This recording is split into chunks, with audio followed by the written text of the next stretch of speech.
రాష్ట్రం ఇస్తున్న సన్న బియ్యంలో కేంద్రం వాటా ఎంతో ఉందన్నారు కేంద్ర మంత్రి కిషన్ రెడ్డి. రాష్ట్ర అభివృద్ధి కోసం కేంద్రం నిధులు అందిస్తోందన్నారు. అయితే కిషన్ రెడ్డి కామెంట్స్ కు కౌంటర్ ఇచ్చారు మంత్రి పొన్నం ప్రభాకర్. సన్న బియ్యంలో కూడా కేంద్ర ప్రభుత్వము ప్రతి కేజీ వెనుక 40 రూపాయలు ఇస్తున్నది. అది ఎప్పుడైనా ఈరోజు నేను ఛాలెంజ్ చేస్తా ఉన్నాను రేవంత్ రెడ్డికి. ఆయన ఇచ్చేటువంటి సన్న బియ్యంలో నరేంద్ర మోడీ గారి ప్రభుత్వము 40 రూపాయలు కేజీకి ఇస్తుందా లేదా? కాబట్టి ఏది వస్తే అది మాట్లాడితే ఎట్లా? మేము కరోనా వచ్చినప్పటి నుంచి కరోనా కారణంగా అనేక మంది ఉపాధి కోల్పోయారు. ఎవరు కూడా ఆకలితో ఉండొద్దని చెప్పి నరేంద్ర మోడీ గారు దేశంలో 83 కోట్ల మంది ప్రజలకు ప్రతి నెలకు ఒక్కొక్కరికి 5 కేజీల చొప్పున ఉచితంగా బియ్యం ఇచ్చే స్కీమ్ ప్రారంభించాం. అది ఇంకా కొనసాగుతుంది. అయినా మేము పన్ను కడతలేమా?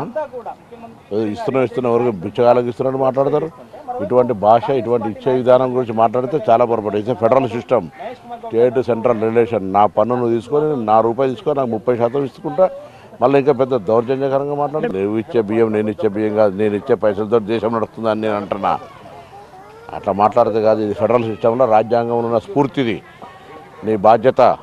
మేమేం బయట దేశం కాదు, ఈ దేశంలో అంతర్భాగం. ప్లస్ మా పన్నులు మీకు కడుతున్నాం.